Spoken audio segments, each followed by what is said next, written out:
Salut et bienvenue dans cette matinale. Aujourd'hui, on va parler des courges et du céleri. Allez, on y va, c'est parti. Dans l'écosystème riche et diversifié du potager, chaque plante joue un rôle spécifique, contribuant à la santé et la productivité de ses voisins. Comprendre ces relations est essentiel pour cultiver un jardin harmonieux et abondant. Aujourd'hui, mettons en lumière le céleri et la courge, deux cultures aux besoins distincts, mais qui, grâce à ces associations judicieuses, peuvent prospérer et apporter leur plein potentiel au jardin. Le céleri, un allié frais et croquant. Association bénéfique. Chou. Le chou, avec sa stature et son feuillage dense, offre une ombre bienvenue au céleri durant les chauds mois d'été, lui permettant de rester frais et croquant. Tomate. Le céleri, en compagnie des tomates, joue un rôle de protecteur en repoussant certains nuisibles du sol susceptibles de s'attaquer aux racines des tomates grâce à des composés volatiles spécifiques qui libèrent. On revient aux pois et aux haricots. Ces légumineuses enrichissent le sol en azote, un nutriment essentiel pour la croissance vigoureuse du céleri. Leur présence stimule son développement, le rendant plus fort et plus savoureux. À éviter maïs et pommes de terre. Le céleri entre en compétition avec ces cultures pour les nutriments essentiels, ce qui peut entraver sa croissance. De plus, le maïs, par sa hauteur, peut priver le céleri de la lumière nécessaire. La courge, protectrice du sol, association bénéfique, maïs et haricots.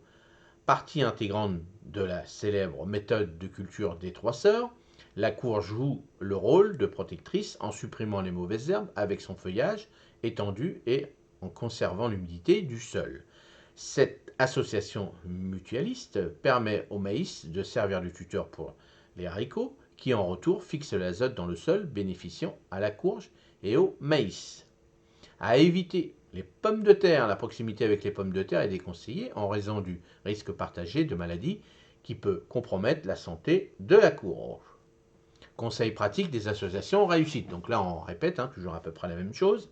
Planification et observation. Une planification minutieuse des associations de plantes, suivie d'une observation régulière, permettent d'ajuster les stratégies en fonction des besoins spécifiques de chaque plante et de dynamique du jardin. Rotation des cultures. Pratiquer la rotation des cultures d'une année sur l'autre pour éviter l'accumulation de nuisibles et de maladies spécifiques de certaines plantes.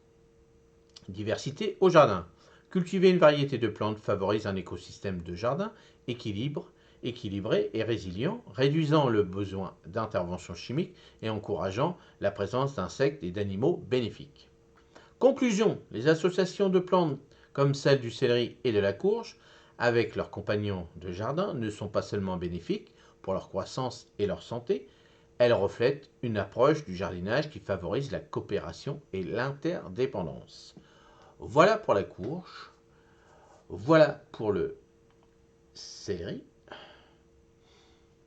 Donc voilà, alors moi le céleri je suis pas trop fan, la courge bon j'ai pas trop de place et puis bon les courges je suis pas trop fan non plus, puis ça prend énormément de place donc c'est bien. Par exemple, quand vous avez un jeune potager puis que vous avez des grandes places, de la place puis vous n'avez pas trop le temps, bah, l'avantage de faire des courges, de toutes sortes de courges, les grosses, les petites, les moyennes, bah, c'est vrai que bah, en plus si vous mettez ça sur des bâches, vous mettez votre bâche, faites deux trois trous dedans, parce qu'une courge, ça peut faire 3-4 mètres carrés à peu près.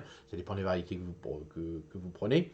Mais ça permet de nettoyer un peu, en attendant de se dire, bon, après, si vous avez 50 000 courges, bon, il faut les manger, quoi. Enfin, vous faites des cadeaux. Mais c'est vrai que, bon, moi, comme j'ai des copains maraîchers, quand j'ai besoin vraiment d'une courge, d'un petit rond ou peu importe, donc là, je lui demande, parce que c'est vrai que moi, j'ai que à peine 100 mètres carrés, donc c'est vrai qu'il faut avoir de la place. Puis il faut pouvoir les manger quand même. Et le céleri, bon, c'est pareil. Moi, j'ai du céleri perpétuel dans mes aromatiques. Donc, quand j'ai besoin d'ajouter du céleri dans le potage et autres, je prends ce céleri-là. Et c'est vrai que ça fait l'affaire. Donc, après, il y a le céleri boule aussi que vous pouvez faire. Mais bon, voilà, le céleri boule, moi, j'en mange pas des grosses quantités. Donc, essayez. Et c'est vrai que ce petit céleri boule a tendance à se faire attaquer souvent malheureusement, avec des petits vers, tout ça. Donc bon, voilà, vous voyez par rapport à la structure de votre sol, tout ça. Et surtout, ne faites pas des légumes que vous mangez pas ou très peu, ou vous pouvez avoir chez votre maraîcher dans vos marchés du coin. Des fois, c'est intéressant de se dire, bon bah, hein, le céleri, j'en mange 3 dans l'année, hein, je veux dire une bêtise, hein, et est-ce que j'ai vraiment besoin d'en semer, d'en planter dans mon jardin, alors que je pourrais mettre plus de pommes de terre, plus d'oignons, plus de salade, c'est ce que je mange le plus, et moi c'est comme ça que je fais. Et voilà, donc vous voyez, hein, par rapport à ça, ben, on fait des tests comme d'habitude, puis on regarde toujours l'ensemble de son potager. Allez, je vous souhaite une excellente journée, et on se dit à demain matin. Salut, merci.